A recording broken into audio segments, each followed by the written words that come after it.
Good morning, everybody, and thanks for joining us. We're going to go over the our 2024-1 release and how it's going to affect some software products with myself, Mitch Carpenter, the Director of Product Management, and joined by Adam Koester, who's the Senior Product Manager in charge of all things postal.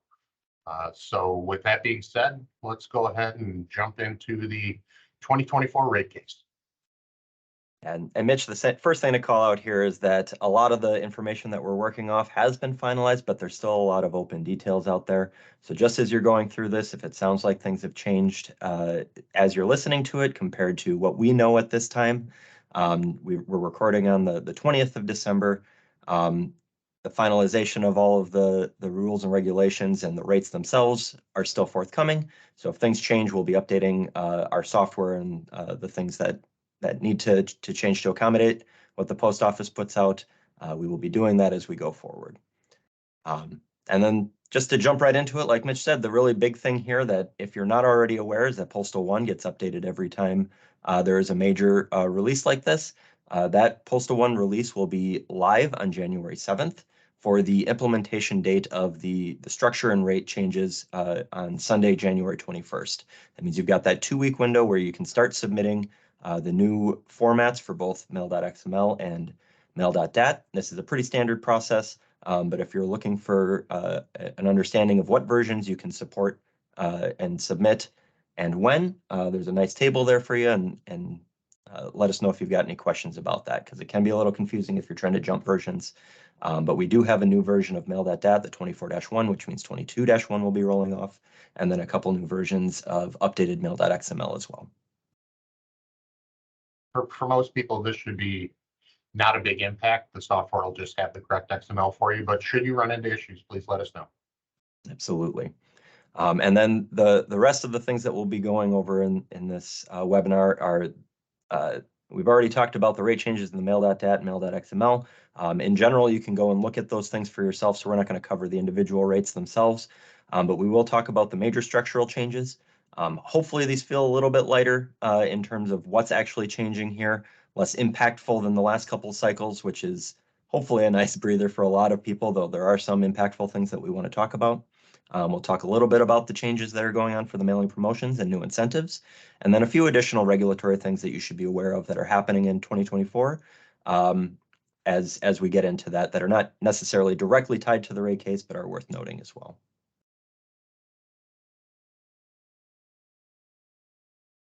Okay, the first major structural change that you're going to see if you're doing any amount of parcels is that the Parcel Select product from the post office is being completely removed, and those pieces are being pushed over to Parcel Select.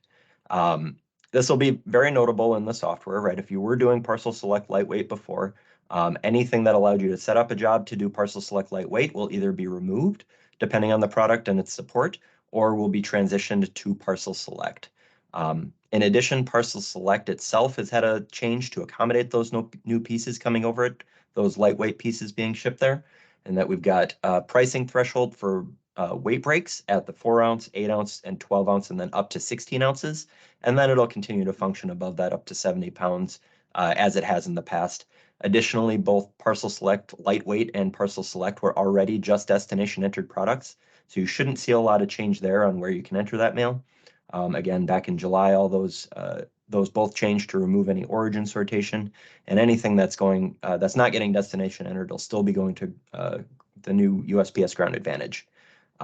Anything that was different between the two products previously is just being reconciled into using what Parcel Select had done before. That's like labels, the SIN numbers, any sortation differences. So if you're not familiar with those Parcel Select rules, now would be a good time to start looking into them. But at the end of the day, those things have existed, so a lot of those changes there are not really changes, except that you're moving from what was a different product into a new product.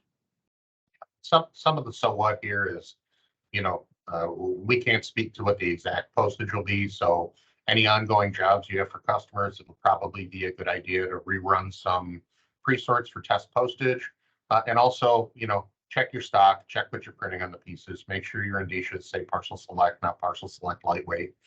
That'll help you avoid any last minute production issues. So from a software standpoint, it's not terribly complex. There's probably more effect on what you're actually doing to get that piece printed and mailed.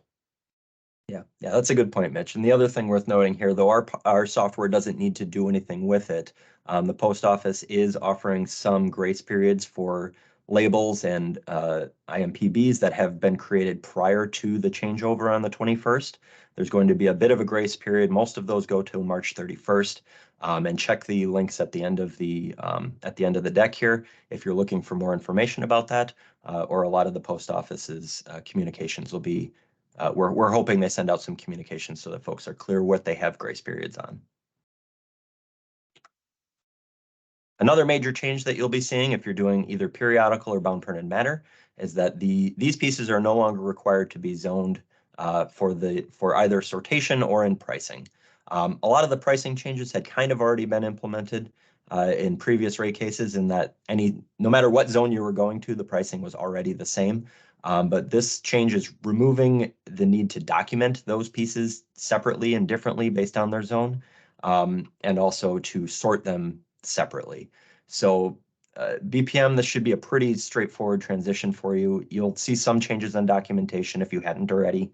Very technically, this requirement was removed a few months back, and there was kind of a transitionary period as Postal One and our software is catching up. But the periodical change going into effect will be a pretty noticeable change. As it exists now, only the letter zones, that's really just amounts to what the destination entry is going to be for those pieces, with a few additional distinguishing abbreviations for the in-county pieces are still required. So you will see those entry abbreviations on a lot of the official USPS reports, as well as in your electronic documentation. But anything with a number zone is now removed, as well as the requirement to keep those things separate.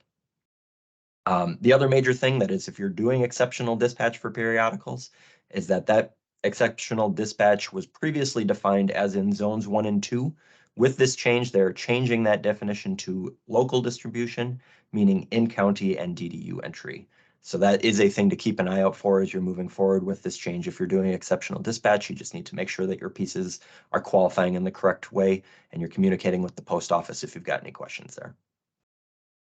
So the so what here is, periodicals are not everybody's bread and butter.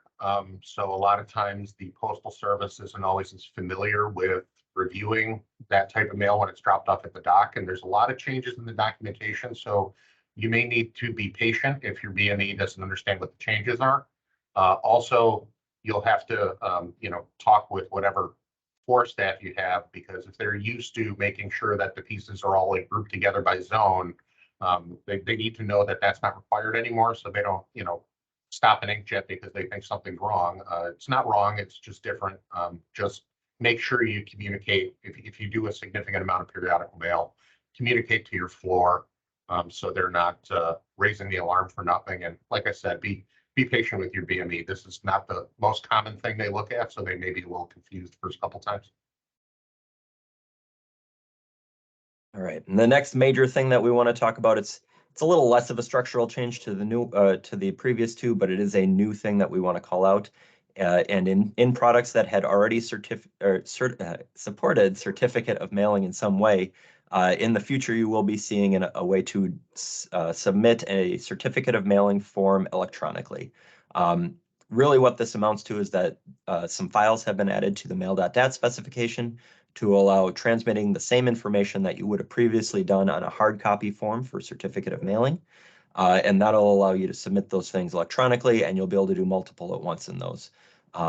As this is a brand new thing for the post office to support and our software to support, there's still a lot of technical details in flux that we're communicating with the post office on.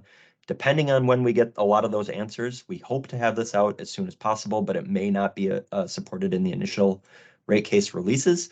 So if this is a thing that you're looking for, keep an eye on release notes for when the software will be able to create these forms. Hopefully it'll allow you to streamline some things, but you may also not be ready to fully switch away from the hard copy statements. So a little bit of the so what here is, if you're doing certificate of mailing for a customer, make sure that you understand how they're using it, because some customers are using it as proof of mailing in a legal sense, it may still require a round stamped form. So it's a great thing, and it's going to be great for everybody, but it may take some time for acceptance for its purpose of use. So, make sure you check with your customers, make sure you understand what they need you to give them for that certificate of mail to be valuable. Because as I said, sometimes they're required to have that stamped piece of paper or the, what do they call it, the firm book. But, be sensitive to the changes, make sure your customers understand it's an option and find out what they really need, so you don't spend a lot of money on an electronic submission that isn't going to help your customer. Right. And that again, as we're hoping, that's hopefully a smaller amount of things that will be impactful to people. They're a little bit easier to talk about than the previous couple rate cases because there's not as much changes in the structural sortation and preparation side of things. We do want to cover a few of the promotions and changes that are going on here as well. In general, these are going to be pretty similar to what we've seen in past years. The mailing promotions are the same set as we had last year's, but obviously those will be updated to 2024 dates in our software to cover the new ranges that they'll be active for. And the major thing to call out for the mailing promotions is that the emerging and advanced tech is trying something different this year. The post office is allowing a variable 6-month period instead of having one set as start and end dates, which means that the individual mailers will be able to choose what 6 months that they want to apply that promotion for. It will need to be a consecutive 6-month period from the first mailing that's claiming it, and they're going to track that by the CRID of I believe it's the mail owner. So take a look at how those things are set up. That allows you some flexibility on when you want to claim that, and you can kind of tailor it for what your individual business needs are for getting the most out of that promotion while also trying to do some of the other promotions if they happen to overlap. So a good thing to do here is, make sure you're talking with your customers about these promotions as early as you can, because some of them, the mail piece design is really important to being eligible for it. So, we're talking a lot at BCC about the do nothing price versus the do something price. And this is an opportunity for you guys to take advantage of these programs in conjunction with your customers to try and save them postage money. If you're paying your own postage, it's saving your money. But the key thing is being able to offer these discounts helps you remain competitive with other folks in the market who may be taking advantage of these on behalf of their customers. So while they can be a little outside of the wheelhouse of a normal fulfillment group or mailing group, it's good to try and get involved as early as you can to help guide their design choices and hopefully shave a couple of pennies off what you get in the post office. That's right. And the other big thing that is worth noting that's coming in the 2024 year is the volume growth incentive. This is a new program that the post office is putting together. And while it's not a thing that our software needs to do a lot to support, because in the end, we're just helping you claim the credits after you've already qualified for them, it is a thing that we want everybody to know about, because if you qualify for this, it is up to a 30% credit on the qualifying mail pieces within a class of mail. So it is based on your 2023 mailing volumes. You have to surpass 1 million pieces to be eligible within each individual class that could qualify.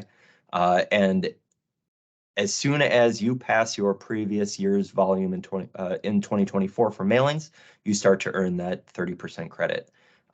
Credits will be assessed and distributed 3 times in the next calendar year, and that last one either in December and early 2024 to shore up the entirety of the year. And every piece over the previous year's volume will start to qualify. There are 2 separate growth incentives, one for first class mail and one for marketing mail, and they have a different level of support within that class of mail. So take a look at the product or the resources that the post office has been putting out to help people sign up and understand what these programs are. And remember that it is a great way for you to have some incentive and get some amount of money back if you are a mail owner. These are not eligible for mail service providers unless that they are also a mail owner. So make sure you're talking to your customers and seeing if you qualify, because this can be a great way to save yourself some money. And this one, most importantly, is important to talk about with these customers, because This offers a significantly higher amount of discount than a lot of the other promotions. The other promotions are, you get a certain amount of incentive per piece.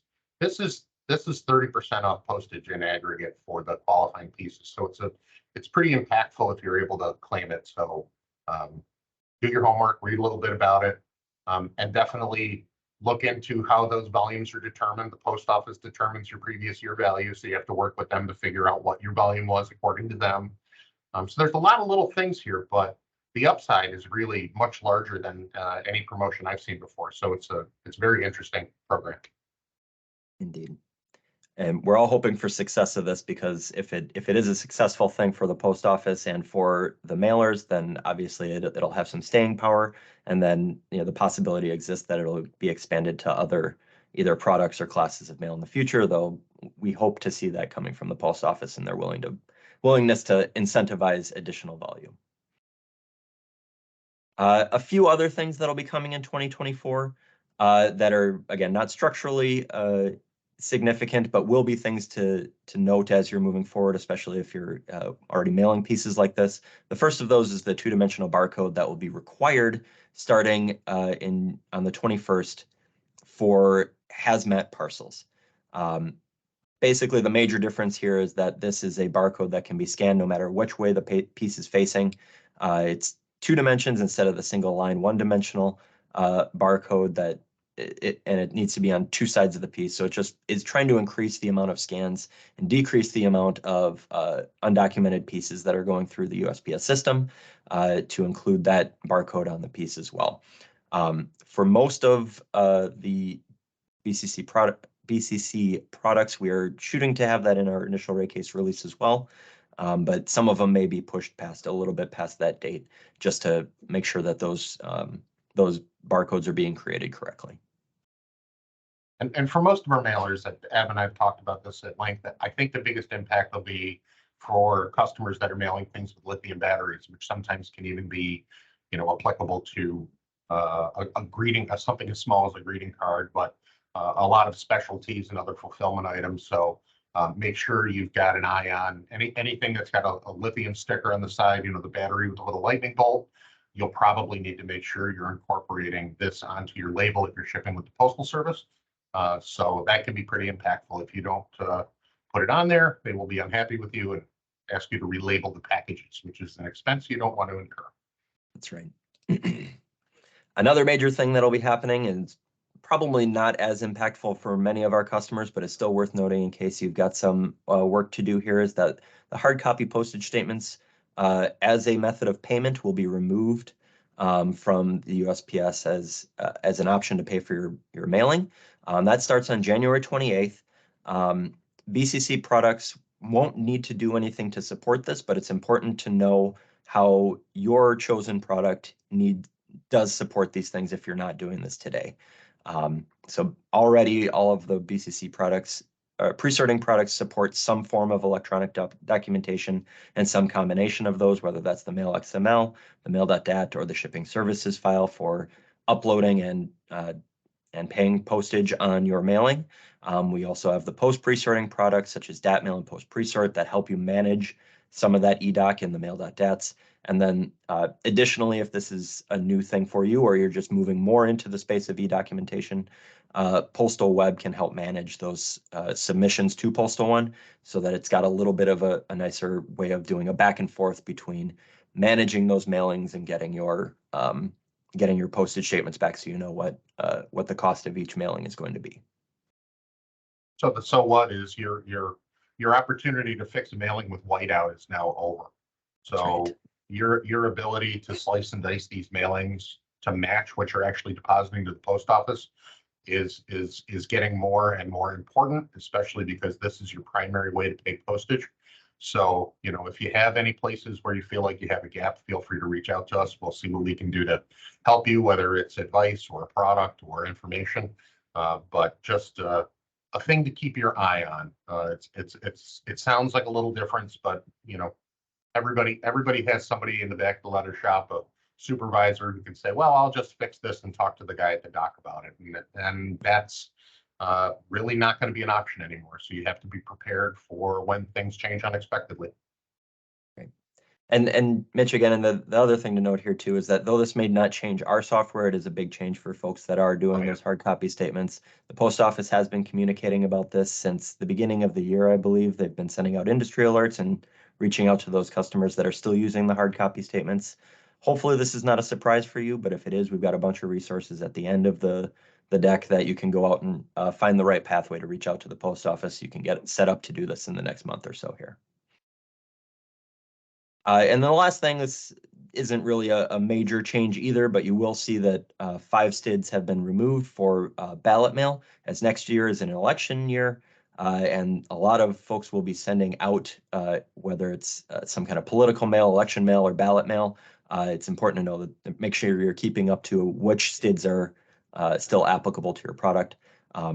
There's a lot of conversation in the post office about making sure that these ballots are tracked correctly and making sure that you've got a clear distinction between what's an election mail piece and a ballot mail piece. And like Adam said, it's not a huge change, but as we know, we're coming into an election year, and the amount of people that are going to be, maybe handling ballots for the first time as more and more states approve vote by mail.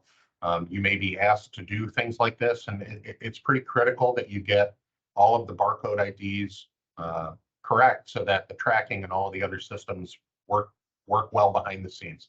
The ballot mail is really sending out an actual, this is how I'm going to vote. This is actually my personal vote. So making sure that those are treated correctly is very important for your customer, for you, for the post office, for the United States government.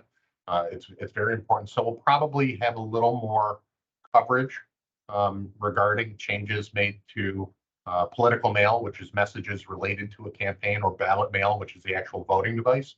We'll try and make sure to keep an extra finger on the pulse for that, because it's going to be important for all the mailing community next year. And with that, Mitch, that's our last change that we wanted to talk about today. So if you have questions or if you have anything that you need from us, please feel free to reach out or visit our website. We've got a lot of different resources, especially on our customer portal, about how to use your software to the best of its ability, get the most out of it, and make sure your mailing experience is smooth and easy to pass through into the post office. Yep, and here's the list of all of the things which Adam so wonderfully produced for us. So if you have any questions about any of these postal programs, these are the resources you can reach out to. And then I think with that, we're pretty much tied up for today. Great. Yeah. Thank you, Mitch. Have a great rest of your year. And thank you, everybody. Happy New Year to everybody. And I hope you mail a lot of volume next year. Thank you.